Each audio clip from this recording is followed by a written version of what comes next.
Iran, Israel, America வார்ல America என்னதான் சொன்னாலும் அதுக்கு கொஞ்சம் கூட ரெஸ்பான்ஸ் பண்ணாம ஈரான் தொடர்ந்து அவங்களுடைய வேலையை பார்த்துட்டே இருக்காங்க.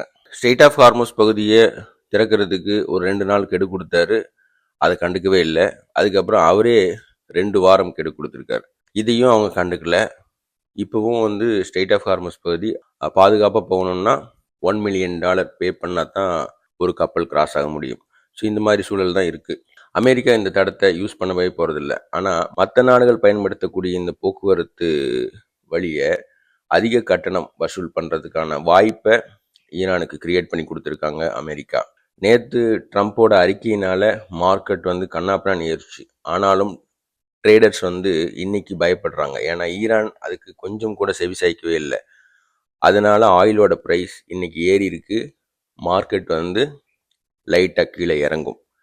மார்க்கெட்டினுடைய நிலைமை இப்போது ரொம்ப எச்சரிக்கையாக தான் இருக்கும். இதுக்கு மேலே ஏறுமா அப்படிங்கிறது இன்னும் ஒரு வாரம் கழித்து தான் நம்ம டிசைட் பண்ண முடியும். மார்க்கெட் இன்னைக்கு மினிமம் ஒரு 200-300 பாயிண்டாவது டவுன் ஆக வாய்ப்பு இருக்குது. இல்லைன்னா சைட்வேஸ்லேயாச்சும் போகும்.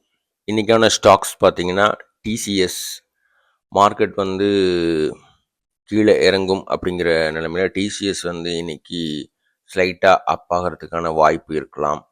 ஐடிசி ஹோட்டல்ஸ் இதையும் நீங்கள் கான்சென்ட்ரேட் பண்ணலாம். இதில் இன்றைக்கான இன்ட்ராடே ஆப்பர்ச்சுனிட்டி கிடைச்சி அதில் ப்ராஃபிட் பண்ண வாய்ப்பு கிடைச்சா வாழ்த்துக்கள். All the best.